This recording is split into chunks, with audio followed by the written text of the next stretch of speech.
याकूत जवाहिरात के खूबसूरत परिंदे चांदी की ईंटों पर बनवाए गए, जिन पर पहरेदार अपनी अपनी बारी पर आकर पहरे के लिए बैठते थे।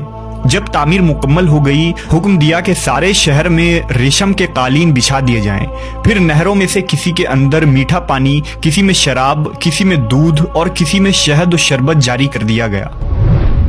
रिवायतों में आता है कि इस जन्नत को बनाने में 300 साल लगे और शद्दाद की उम्र 900 साल के करीब थी। बाग इरम के मुकम्मल होने के बाद वो अपने लाओ लश्कर के साथ मुतकब्बिराना अंदाज में शहर की तरफ रवाना हुआ। जब करीब पहुंचा तो तमाम शहर वाले इसके इस्तकबाल के लिए शहर के दरवाजे के बाहर आ गए और उस पर ज़र और जवाहिर निछावर करने लगे। अभी उसने घोड़े की रकाब से एक पांव निकालकर दरवाजे की चौखट पर रखा ही था कि उसने एक अजनबी शख्स को अपने करीब खड़ा देखा। उसने पूछा, तू कौन है? उसने कहा, मैं मलकुल मौत हूँ। पूछा, क्यों आए हो? उसने कहा, तेरी जान लेने। शद्दाद ने कहा, मुझको इतनी मोहलत दे दे कि मैं अपनी बनाई हुई जन्नत को देख लूं। जवाब मिला, मुझको हुक्म नहीं। कहा, चलो इस कदर ही फुर्सत दे दो कि घोड़े पर से उतर आऊं। जवाब मिला, इसकी भी इजाजत नहीं।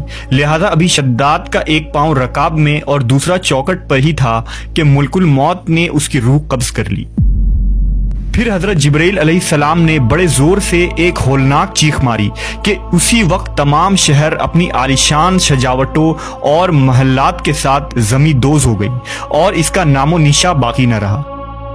उलमा व मुवर्रिखीन ने किताबों में लिखा है कि बादशाह और उसके लश्कर के हलाक हो जाने के बाद वो शहर भी लोगों की निगाहों से ओझल कर दिया गया, मगर कभी कभी रात के वक्त अदन और उसके इर्द गिर्द के लोगों को उसकी कुछ रोशनी और झलक नजर आ जाती है। ये रोशनी उस शहर की दीवार की है।